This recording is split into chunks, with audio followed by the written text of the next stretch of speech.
हुँदा सुनकोशी मर्ने डाइभर्सनको काम रोकिएको छ। आयोजना अन्तर्गत सुनकोशी नदीमा बाँध, कुसुमटारमा विद्युत गृह लगायतका भौतिक संरचना निर्माणको ठेक्का लिएको भारतीय निर्माण कम्पनी पटेल र रमण कन्स्ट्रक्सन कम्पनीले लक्ष्य अनुसार काम गर्न नसक्दा आयोजना प्रभावित भएको छ।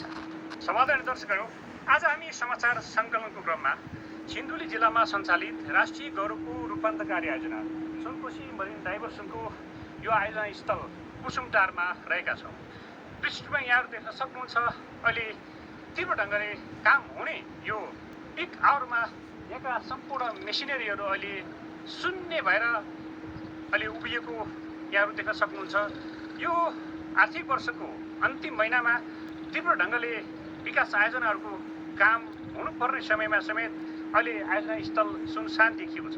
खास गरिकन सुनकोशी मरिन डाइभर्सन बहुद्देश्य आयोजनाको सुनकोशी नदीमा बाँध निर्माण गर्ने र कुसुमटारमा विद्युत गृह निर्माण गर्ने, यो स्थलमा सर्च एड निर्माण गर्ने, सर्च सेफ्ट निर्माण गर्ने लगायतका कामको ठेक्का लिएको यो सुनकोशी मरिन डाइभर्सनको ठेकेदार खास गरिकन भारतीय निर्माण कम्पनी पटेल र त्यसको नेपाली जेवी पार्टनर रमण कन्स्ट्रक्सन कम्पनीले काममा ढिलाइ सुस्ती गरिसकेपछि यो आयोजना स्थलहरू सुनसान देखिएको छ।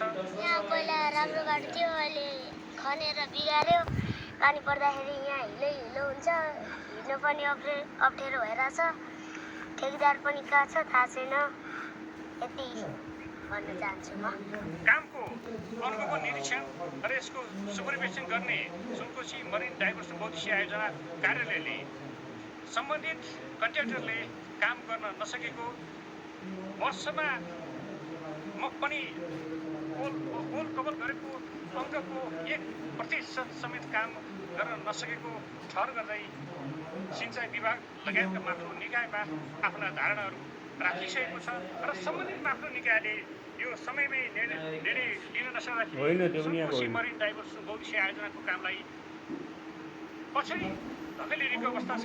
र विगतमा तात्कालिक प्रधानमन्त्री केपी शर्मा ओलीले यो सिन्धुली जिल्लाको कमलाबाई नगरपालिका वडा नम्बर 2 कुसुमटारमा शिलान्यास गर्नुभएको सुनकोशी मरिन डाइभर्सन बहुद्देश्य आयोजनाको काममा ढिला सुस्ती भइरहँदाखेरि अहिले नेपालको प्रधानमन्त्री समेत केपी शर्मा ओली नै हुनुहुन्छ।